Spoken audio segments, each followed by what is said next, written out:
আপনি ফেসবুকে ২ টা সেটিংস এখনই বন্ধ করুন। আপনি যদি ফেসবুকের এই ২ টা সেটিংস বন্ধ না করেন, তাহলে আপনি সমাজের সামনে মুখ দেখাতে পারবেন না। কেননা ফেসবুকে ওই ২ টা সেটিংস অন থাকার কারণে আপনার ফোনের যদি পার্সোনাল কোনো ছবি বা ভিডিও থাকে, সেটা কিন্তু যেকোনো সময় ভাইরাল হয়ে যেতে পারে। তখন কিন্তু আপনি সমাজের চোখে মুখ দেখাতে পারবেন না। তো ফেসবুকের এই ২ টা সেটিংস আপনারা কিভাবে বন্ধ করবেন আজকে ভিডিওতে সেটাই দেখাবো। ভিডিওটা কিন্তু খুব গুরুত্বপূর্ণ হতে চলেছে।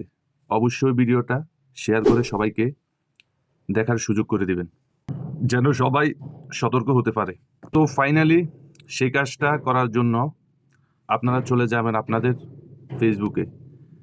দেন এই 3 লাইনের উপর ট্যাপ করে এই সেটিংসের উপর ট্যাপ করবেন। দেন একটু নিচের দিকে স্ক্রল করলে দেখতে পারবেন ডিভাইস পারমিশন নামে একটা অপশন। ওইখানে ট্যাপ করবেন। দেন একদম নিচে দেখতে পারবেন ফটোস অ্যান্ড ভিডিও, ওইখানে ট্যাপ করবেন। দেন এখান থেকে আপডেট সেটিংস এখানে ট্যাপ করবেন। দেন ওপেন ডিভাইস সেটিংস এর উপর ট্যাপ করবেন। দেন এই পারমিশনের উপর ট্যাপ করবেন। নিচের দিকে স্ক্রল করলে দেখতে পারবেন ফটোস অ্যান্ড ভিডিও, ওইখানে ট্যাপ করবেন। দেখেন এটা কিন্তু আপনার অ্যালাউ করা আছে, আপনি ডোন্ট অ্যালাউ করে দিবেন।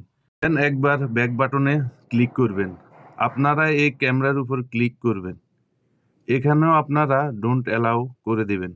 সেটিংস ২টা করার পরে আপনার ফোন গ্যালারিতে যত ছবি ভিডিও থাকবে ফেসবুক কিন্তু আপনার অনুমতি ছাড়া নিতে পারবে না। That's it.